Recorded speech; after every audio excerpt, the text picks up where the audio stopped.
Hello everyone, my name is Julienne Roux and I am your host for this Water Week session on farmer-led irrigation development.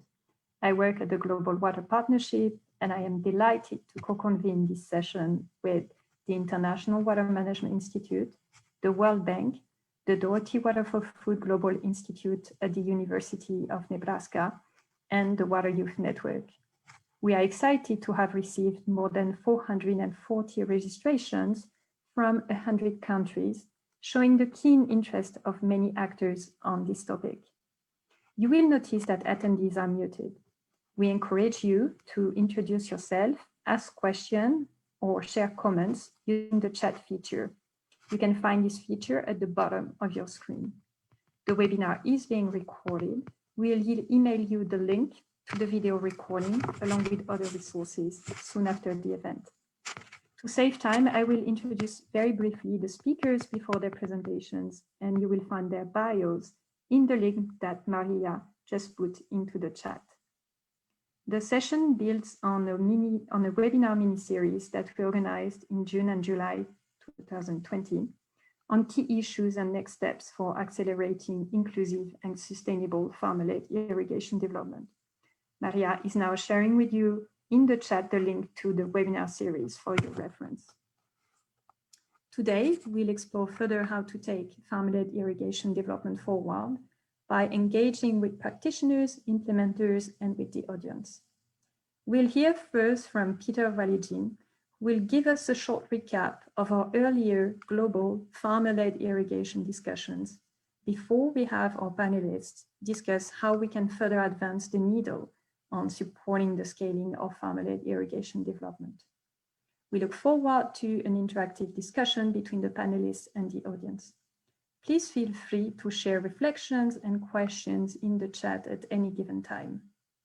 Pieter, you are Senior Water Resources Management and Irrigation Specialist at the World Bank. The floor is yours. Thank you, Julienne. Good to see so many of you. And many again, indeed. As Julienne mentioned, this is a follow-up to 2 earlier webinars. But don't run away if this is your first one. You will catch up and you can look back at the other webinars later. We had a very fruitful and broad discussion on accelerating inclusive farmer-led irrigation development and reaching scale and doing so sustainably. And I'm not going to do justice in these few minutes by trying to summarize those rich discussions, but I will just highlight a few points that I think stood out in the discussions and the presentations from all the different partners that presented in the last 2 webinars. We discussed the different notions of the origins and the characteristics of farmer-led irrigation development. And a common denominator is that it is a process where farmers drive the establishment, the management, and the improvement of their irrigated agriculture. And it happens in many different shapes, in scales, in technology and investment levels. And it is a phenomenon that is as widespread in different parts of the world as it is typically unrecognized in the formal statistics and ignored in policy making. And farmers engaging in farmer-led irrigation development do so for very many reasons, mostly to strengthen their resilience to unreliable rain, the largest risk factor in their farming, and to underpin their livelihoods. It is a locally driven process in many parts of the world, much more successful and much more rapidly growing than other forms of public or corporate irrigation. And while it is the case, the discussions highlighted many systemic barriers to upscaling, financing, biased policy frameworks that are biased against informality, a socioeconomic environment that excludes access to some social groups and regions, a lack of organized markets, of partnerships, water and land availability and tenure systems, access to the appropriate technology and the information. As a locally driven process, the entry points for engaging in removing those barriers bring implementers in new territory. This whole topic is not primarily about engineering and investments. It is about facilitating business models, supporting these processes in an enabling policy environment, finding innovations in financing, and mostly creating partnerships between a range of stakeholders. First, farmers, but also suppliers, value chain actors, other water users, etc. It is a process of long breath with small incremental steps. And we have heard different examples of that. And we explored ways to help overcome the real risks of social exclusion and environmentally unsustainable development through working on inclusive regulatory frameworks and how to build sustainability and inclusion in interventions in very practical ways, including a discussion on multiple use systems, which are so critical in a process where farmers manage their multiple needs simultaneously, and how to mobilize communities around common pool resource management, and also how to bring this to non-traditional irrigators, those in peri-urban areas, tail enders in large-scale irrigation schemes, and solar frontier farmers. We discussed creating incentives to reduce over-abstraction and mapping vulnerable areas and hotspots. So all these are fundamental questions on whether, that's the first question, whether and then how to drive this form of development. Governments, financial institutions, NGOs, irrigation practitioners, all of us, we have to unlearn and rethink approaches and reflect on the role we can play. First, doing no harm, and then supporting and not putting the brakes on farmers' own creativity and problem solving. And I think this webinar brings a logical next step in the debate that we have been having, and by looking at how stakeholders can optimize their support to inclusive scaling of farm-led irrigation. Many challenges are still open for all of us wanting to work on farm-led irrigation, such as the affordability, building investment cases, the water and land use rights, brokering knowledge, water smart technologies, and tackling the very mindset so that farmer-led irrigation development is discussed in policies, between engineers in the irrigation departments, by finance officers in banks giving out loans, in agricultural shops stocking up their equipment, and by farmers seeing their fellow farmers engage in farmer-led irrigation development and getting inspired. So there was so much more discussed, and I encourage you all to look back at what happened in the previous two webinars, but now we'll hear more today from implementers, so I'm looking forward. And back to you, Julienne. Thank you. Thank you very much for this thought-provoking introduction, Peter. I am now very pleased to introduce to you the moderator and panelists for our dialogue on how to take farm-led irrigation development forward. The moderator of the dialogue is Petra Schmitter.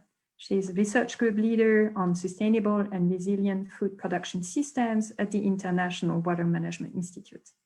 Our esteemed panelists are Mure Agbonlahor, Senior Agricultural Production and Marketing Officer at the African Union Commission; Richard Colback, who is Soils and Agricultural Water Platform Lead at the International Finance Corporation; Stephane Lako, Head of Irrigation and Drainage Division in Cameroon Ministry of Agriculture and Rural Development, and also Water Youth Network focal point to the Global Framework for Water Scarcity in Agriculture; Onyaole Koku, Managing Director of Replenish Farms in Nigeria; and Toby Hammond, Managing Director of Futurepump. You can read the profiles of the panelists and speakers at the webpage that Maria is sharing in the chat. We'll be picking up questions and answers with the panelists throughout the dialogue.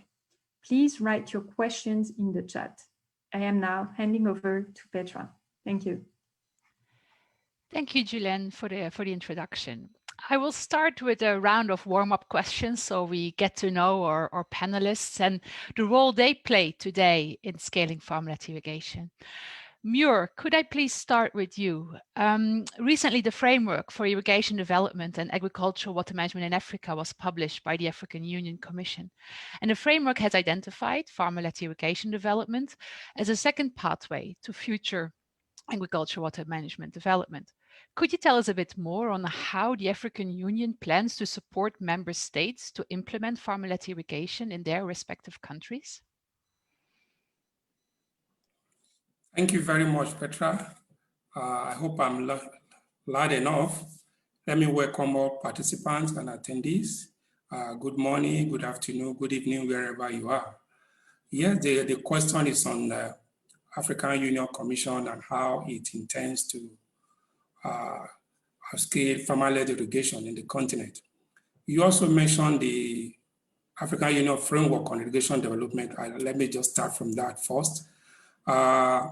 The irrigation framework of African Union Irrigation Framework for Irrigation Development and Agricultural Water Management is actually a response to a question. It was a response to the problem of high food import bill in the continent, problem of hunger, increasing episode of hunger, problem of dependence and unproductivity of rain-fed agriculture. It was an attempt to respond to these challenges that the framework was developed. And it is an attempt, actually, the framework was an attempt to galvanize member state interest in irrigation and agricultural water management in the continent. You'll recall that in the past, there have been several decisions and declarations made by African Union head of states trying to stimulate interest in use of water, irrigation water, use of agricultural water in agriculture. Now, the framework attempt to address that issue. I talked about the problem of the challenges we had. Now, to the question of how the framework and AUC provide support to member states, you will know that the AUC is not an implementing agent. What we do at the AUC is in the area of advocacy. We advocate, we do policy advice. We try to harmonize and align policies to ensure that whatever interventions we are putting in is able to work well. We are also involved in knowledge management, and that will translate to experience sharing, and in some issues, in some instances, we do capacity building to support member states. So now the farmer-led irrigation is key, like you rightly stated. The farmer-led irrigation development process is key in the irrigation typologies highlighted in the framework. And the reason for this is quite clear. When Peter started the introduction, he talked about the issue of market access, the issue of entrepreneurial drive, the issue of that this is the fastest growing irrigation scheme in the continent. And this is what the farmers are doing, whether we like it or not. The farmers are highly involved in this. So for the farmers to be involved, it shows that there are some elements of sustainability in it. So what we do is that we look at how do we help member states at the commission level to scale farmer-led irrigation. Thank you. Now, yes. Thank you, Mure. And that was actually a perfect segue to a question I was really looking forward to ask Richard. Talking about market approaches, IFC uses a very comprehensive approach to market development. And I was wondering if you could share with us a little bit more on IFC's plans on its interventions to support scaling of farmer-led irrigation. Thanks, Petra. Yeah, as many people on the call will know, IFC, the International Finance Corporation, works with the private sector and only with the private sector. And I'll come to a caveat to that a little bit later. But we offer two different approaches. One is investment, so we bring money into the market, and the other one is advisory support, technical support, and guidance to companies and to projects. And we work directly with clients. So much of the work that we do is client-based. We work with a large company that may be locally based, producing in, say, Cameroon or in Uganda with a particular crop. And that might be primary processing. But as you mentioned, we're more holistic than that. Whilst our investment might be in a particular company, say, for instance, a company that produces cotton, we realize that to make that investment sustainable, we need to go upstream and downstream of it. So we may work with equipment providers, input providers that will enable us to bring the right irrigation equipment to the market. Then we work with the client itself, which might be a cotton off-taker, through their network to provide the technical capacity, the ability to use that equipment. And then we work downstream with the transformation of that product to make the whole package come together. So we look at what do you need in the whole of the equation to balance it out, not just focused on the irrigation equipment, but the inputs, fertilizer, seed. So we do work holistically across the whole spectrum. As I mentioned, because we're an investment organization, we tend to work with banks as well. So we provide finance, and that might be that we go to a financial institution in Cameroon, Uganda, Burkina Faso, Niger, and we say to them, we can lend you money, and you can lend that to smallholder farmers. And that enables us to be more efficient. We're a big organization, and we need to work at scale to have an impact. And so we work with financial institutions as well. So this very holistic approach of saying, what are the inputs required? What's the financing required? What's the technology and the practices required? And we bring that all together. But we're a relatively small team.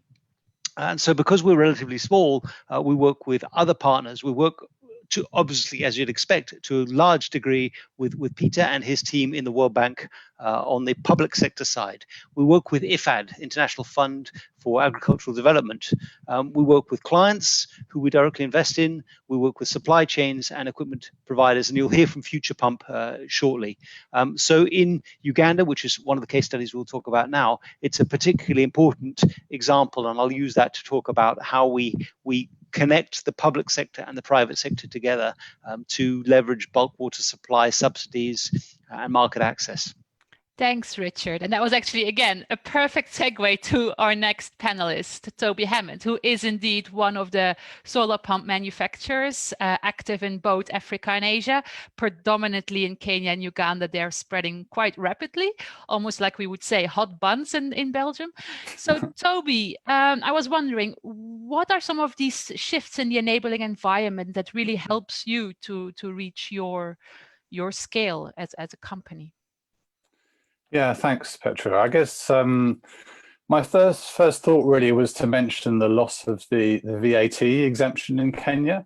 It's not particularly sexy topic, but it's put 14% on prices, which isn't very helpful.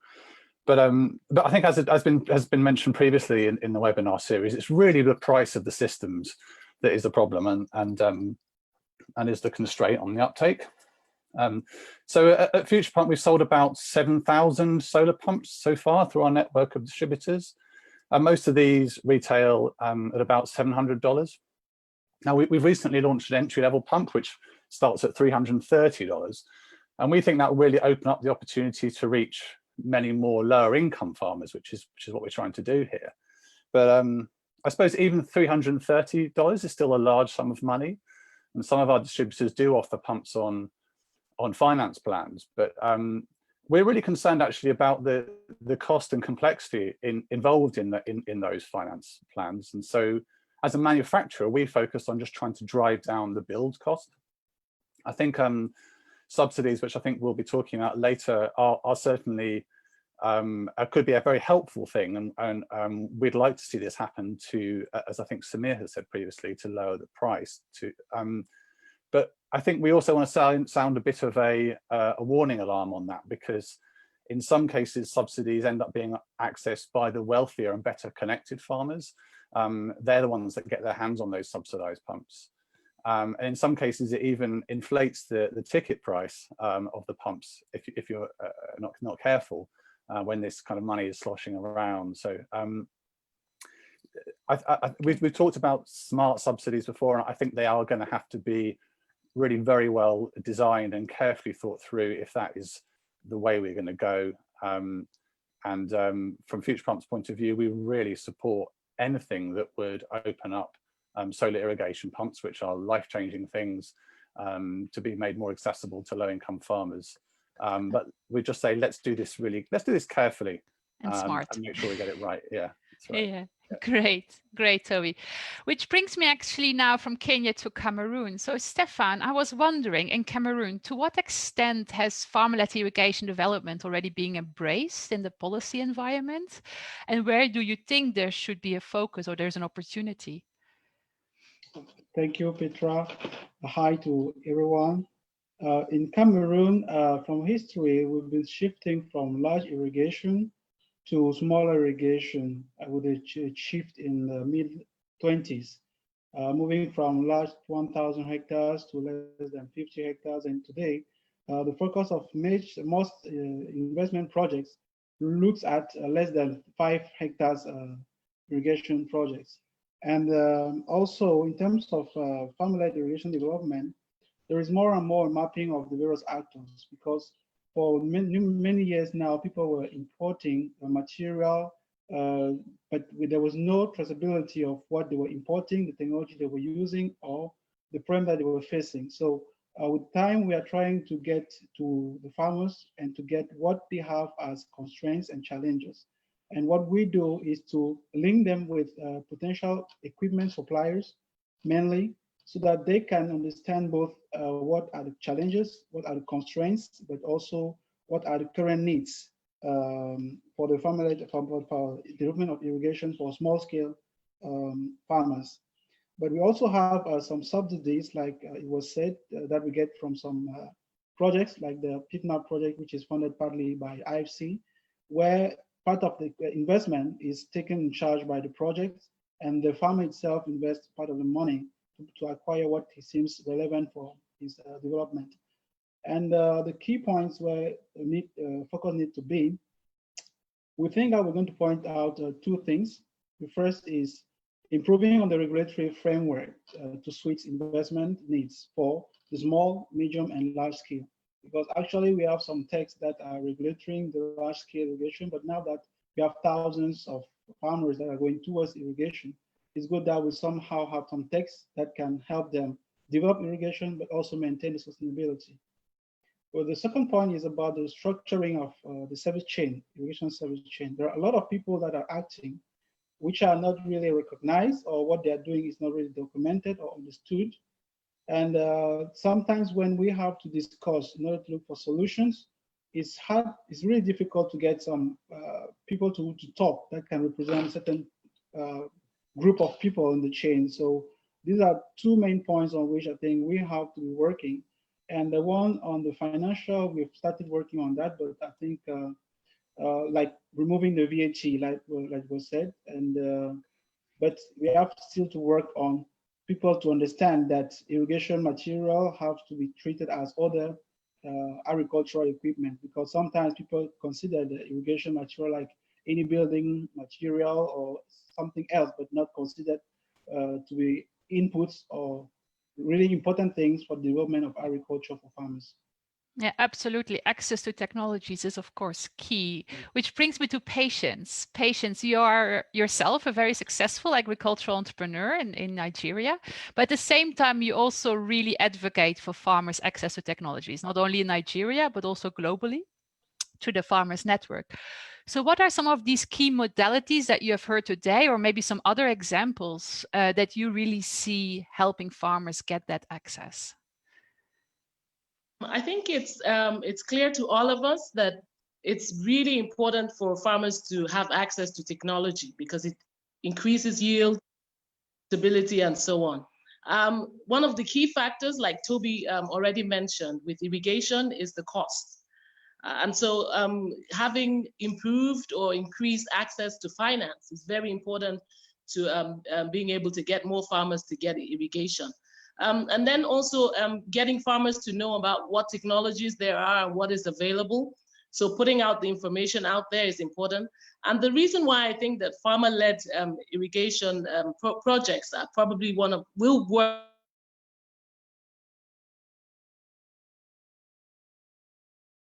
We seem to have lost you there. You're breaking up.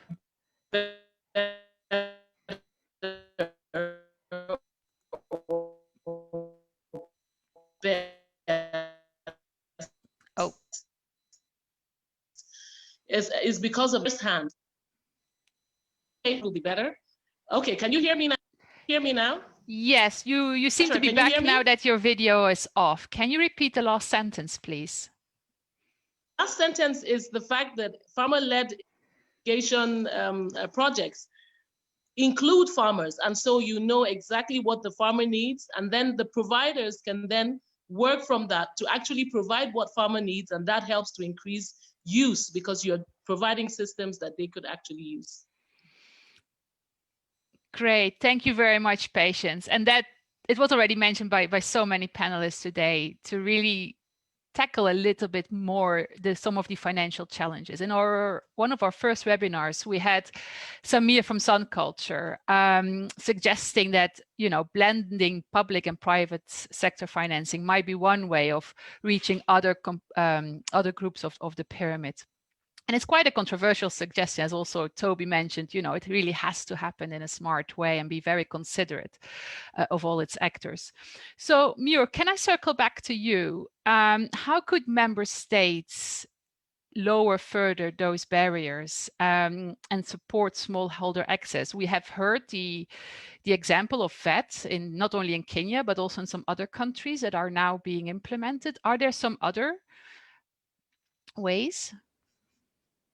Yes, thank you very much. The key here is there are some policies that need to be put in place to support farmer-led irrigation development process at the member state level. And key among these, we have talked about the issue of trade policy. Trade policy needs to encourage access to affordable technology. The solar technology is there. Member state can do a lot on these. They can either to reduce or eliminate tariffs. This can go a long way to make to increase access of smallholders to irrigation technology. There's also this issue of most times farmer-led irrigation is taken as something that is illegal, something that is criminal. If there are environmental policies to at least to assure to ensure that this thing is not, farmers are doing it to remove that illegal component, so that farmers can have access to water. Issue of land tenure, water tenure security is also key in that aspect.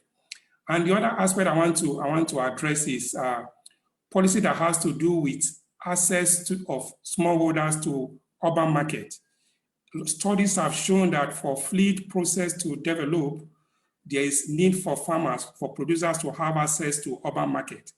So policies that favors peri-urban agriculture is key. And if these are put in place, farmer-led irrigation can actually be scaled. So I've talked about the issue of policies that affect financing, trade policies that affect access to cheap technology, and need to decriminalize this system. There's nothing criminal in it. We need to encourage farmers to take on this process. And I also talked about access to the urban market by encouraging peri-urban agriculture. Thank you.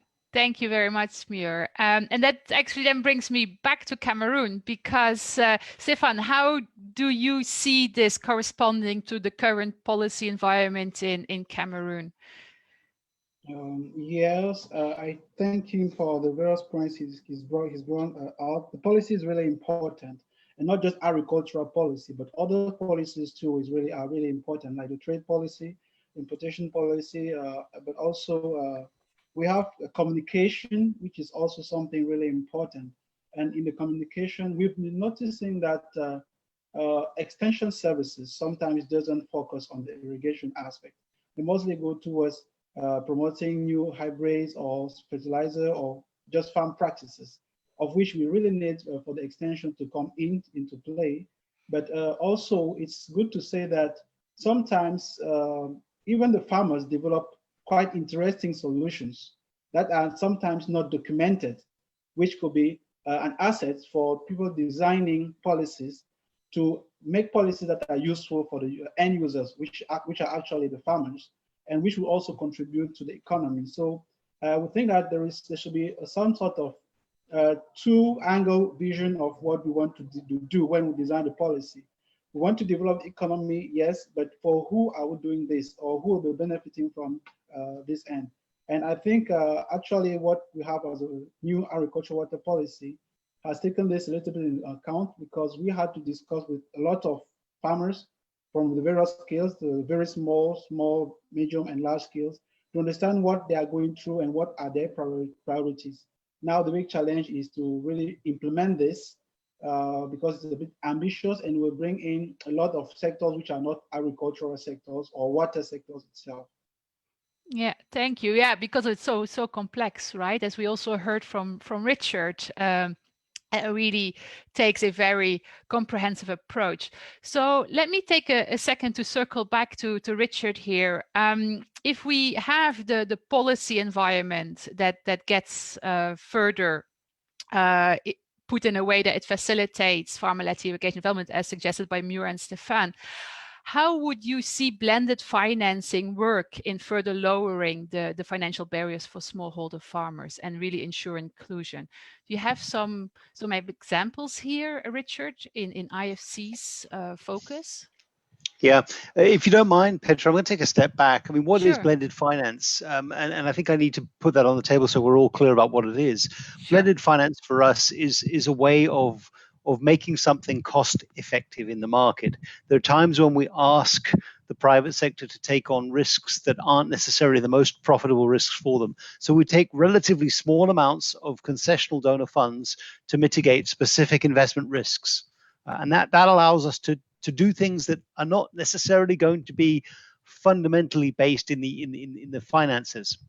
We're asking you to do pioneering, high impact things that may become commercial over time. So we do that by using a local currency facility. So we take out the risk around the dollar exchange rate, or a risk mitigation facility to give project-based guarantees, looking at infrastructure or public-private partnerships that don't have sovereign guarantees. Or we look at political risk, or we look at blending the finances to bring down the cost of the money. Now, for us to do that, we can't distort the market, because at the end of the day, we're a development financial institution. We need to work out ways that there's an economic rationale. We don't crowd out the private sector. We only use the smallest amount of money. We ensure there's commercial sustainability. We reinforce the markets, and we have high standards. So it's not that we can throw money out there that we're given. We have to be really careful about how we use it. That said, we've put $1.2 billion out in the past 10 years. So we've put a lot of money in the market, and we've put that alongside, over $4 billion of our own money and $5 billion of other people's money. So it's kind of a 10% of the money can be put out there. And we use the money, the blended money, to take down the risk in two different ways. Either advisory, so upfront we take out some of the risk by doing tests. We test the technology, we do proof of concept. That's the advisory piece. So we reduce the risk for the farmer, the end user, or the client, the end user, by doing the tests using donor funding, this blended finance opportunity. And there's a big fund we use, which is the Global Agricultural Food Security Program, GAFSP, which has a public and a private sector window. So the bank might use that on the public side, and IFC might use that on the private side. Or we use climate funds if we're going into places where there's a huge risk because of climate change. So there's a blended finance approach up front. The other way, and I'll keep it short, that we use these funds is to go in and to say, well, what if the costs of interest are too high? We can't just give money to farmers because that's not sustainable, but we can put some of the risk aside by giving the bank some guarantees and saying, listen, if this doesn't work out, the top 10% of the losses, we'll cover you. We'll ask you to take a risk. We don't want you to charge a huge interest rate to the farmers. So we're going to subsidize the interest rate through the bank in order to prove that the market makes sense. And this is important because if I'm a bank and I have a chance of providing a loan against something that's an asset, like a house or a car that I can recover, I can push my interest rate down because I have a collateral. But if I'm asking to subsidize, if I'm asking a bank to make a loan for an irrigation equipment, it's risky. What happens if there's a drought? What happens if there's a flood? What happens if the farmer doesn't perform? The asset might not be worth something to the bank. So I use donor funds and I blend them in to the investment, to the capital I give the bank. And I say to the bank, here's a pool of money, disperse this, we'll cover some of the risks, and we'll use the concessional funds, this blended finance, to do that. So I hope I've been clear. It's a really disciplined approach to take small amounts of money, to take some of the risk off the table, to push the envelope and try and do some things that we wouldn't otherwise be able to do because they just don't make sense to take that much risk without a huge premium of interest rates and asking farmers to take risks that aren't necessarily in their best interest up front. Great. So now I would like to ask Patience. So listening to de-risking some of those new innovations, how do you see this actually work in your setting with the group of farmers that you actually represent, Patience? I think it would work perfectly because we currently do have de-risking organizations. So the national we have an insurance de-risking organization for farmers, so that would work perfectly.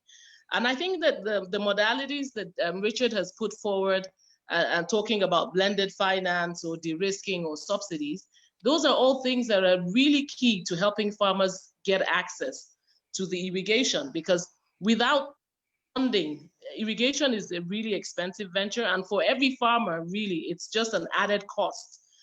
It translates to improved production or increased yields and so on, but it's still a huge cost that these modalities all put together, a holistic approach, you know, and going back also to what he said about the entire value chain, working with everything from access to market and so on. I think that those are really key. These modalities all put together, de-risking, subsidies, blended finance, they're really important in getting farmers access to the much needed irrigation technology. Thank you, Patience. Now, whilst we just heard from you on the end user point of view, let's circle back to the manufacturer. So Toby, in your case, often your farmers are not directly your targets, right? Of course, you're producing them to benefit the smallholder farmers, but your first client is actually a distributor. So how do you see this work in your particular setting? Yeah, so some of our distributors, and we have 15 across 15 different countries in the tropics, some of them do offer financing, some of them have associations with MFIs and that kind of thing, and that can be successful. I think our experience from the on-the-ground work we have done and what we've seen through these partners is that it can just get very complicated and very expensive. As Richard said earlier, you know, this is a risky loan for any financier to take on, and the farmers themselves, it may not be the right thing. It may not be responsible to lend a relatively large amount of money on a fairly big interest rate often as well. That may not be the right solution for some of the more marginalized farmers either. So I don't pretend, to be quite honest, I don't pretend to understand all the intricacies of that. I mean, we are a simple manufacturer doing our product manufacturing thing. Our mission is, let's see how we can make this thing cheaper and half the cost again, and make this product, for each dollar we shave off our build cost, that means it can get into the hands of more farmers. And then the other thing that we're spending loads of effort on is how can we get it into the hands of the people that really need it at a more affordable price? Because, you know, someone much wiser than I once said that if product is king, then distribution is God. You know, distribution is so difficult at these kinds of, particularly in the sort of last mile environments. And I think there's a great deal of hope through digital technologies in the years to come for getting leaner distribution routes to market. That actually links back to what Stephane was mentioning earlier, right? About communication, getting the information across, not only looking at strengthening the supply chains and the markets. There are so many questions in the chat. Honestly, I don't even know where to start. So I apologize in the beginning, you know, if I can't pick out your question, and we will circulate some of them later to the panelists. But nevertheless, I just want to stay with you, Toby, for a second, because there was a question asked about gender inequalities. In some of our earlier sessions, you know, we did look at how do we ensure that women or other marginalized groups really do have equal access. And the question here raises, and that's being raised, and it's maybe a difficult one, is to what extent does farmer-led irrigation widen the gap actually of inequalities? In the case of solar pumps, do you see that there are particular groups having easier access to these pumps? And is there any information so far, evidence? Yeah, we're asked this question often, and it's a very valid one. I mean, I don't think there's any point in pretending that the majority of our customers are the people actually buying our pumps through our distributors. As far as we can see, are male. At least 3/4, I would estimate, if not more. We don't have the exact numbers. There is data which I'm sure many people on this call are aware of about automating irrigation, how that can bring good benefits to women and girls and that kind of thing. We'd like to do everything we can through the way we communicate and market to groups, to find well, any kind of minority and disadvantaged sort of segment of a community.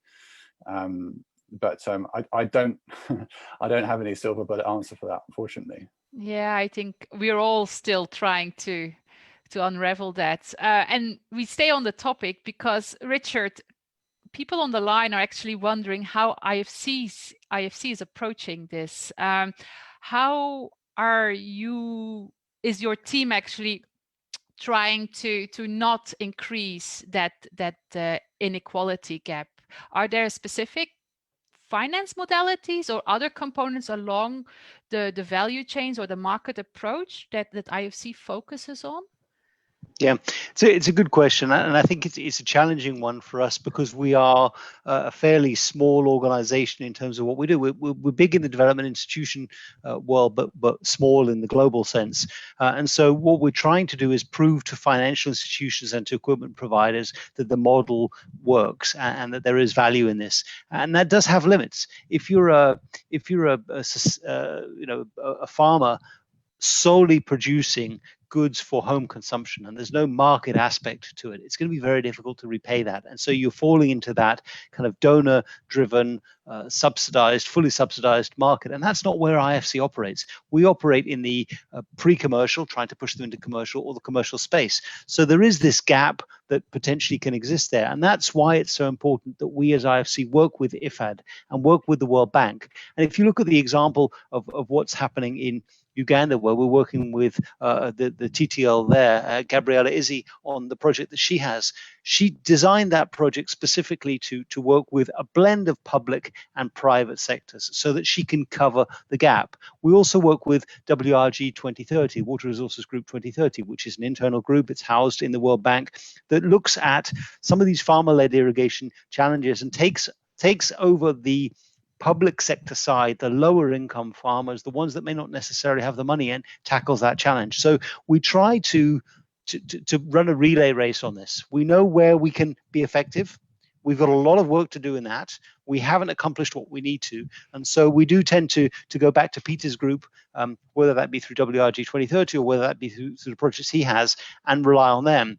And we try to work with teams such as Toby's to say, okay, how do we go in there? What can we do? Can we provide the finance and then you go out and market it? You work out a model that makes sense. Can we work with the governments to get a 50% subsidy and then we're only looking for a smaller amount of money to come in the cash? So it is a good question. It's a great question, but we don't do this alone. We can't.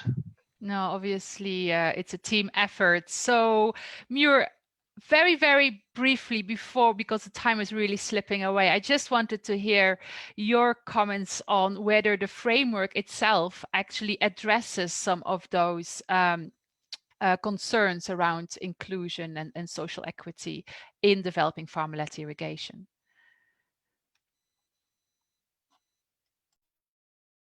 Yeah, the answer is yes. The framework addresses the issue of financing, the issue of access to water and land. I can see that most questions have been asked on this. The framework is very explicit on this. There's something that I want to say here. There's this method, this micro lending has also been found to be key. You find out that micro lending, apart from the lending component, also has the insurance services involved. So this has been found to be key in supporting farmer-led irrigation, usually in access to technology. So there is another system that also most member states are adopting. There are some off-takers that go into partnership with producers that have irrigation facilities. This is to ensure supply of their produce, and this is also helps in financing some of this irrigation scheme. Because if the farmers are short of market and the off-taker is aware that they can produce at the quantity they need, that can also be an input, you understand, for the financial service to come in. So these are some of the key issues that are addressed in the framework. The issue of micro lending, the issue of blended finance has been said, and these are taken care of in the framework. I've just posted the link for the framework so that members can see that. Thank you very much, Mure, for those final comments. I really do apologize. We are running out of time. So unfortunately, I want to thank all the panelists for their valuable inputs and hand back over to Julienne. Thank you very much, Petra. We had envisaged to run a poll, but I think we will skip that if that's okay with the rest of the team. And I would now like to invite Nick Brozovic, Director of Policy at the Doherty Water for Food Global Institute, to close the session by reflecting on today's discussions and on the way forward. Thank you, Julienne. Let me begin by thanking our panelists as well as the facilitators, Julienne and Petra. It's clear that there's an enormous interest from all around the world in farmer-led irrigation. Our webinars have dealt with the structures and relationships that need to be in place for inclusive farmer-led irrigation. This includes institutions, governance, distribution, and finance. We've heard both about key public and private sector roles and needs. It's been a great discussion today, and there's a lot of experience on these topics, both in the panel and in our audience. And we'd encourage you to reach out to us, as we'd love to learn more about what you're working on and what needs you have. I think it's going to take us a few weeks actually to get through all the comments in the chat, which have been phenomenal. So thank you all for participating in that way. It seems clear that moving forward, there's room for an intentional network that brings this community together to share stories and ideas. All webinar attendees will receive a link to the event recording, along with a link to a web page with a summary article and other resources. On behalf of the webinar organizers, the Water Youth Network, the Global Water Partnership, the International Water Management Institute, the World Bank, and the Doherty Water for Food Global Institute, I'd like to thank you all very much for your time and expertise today. Thank you.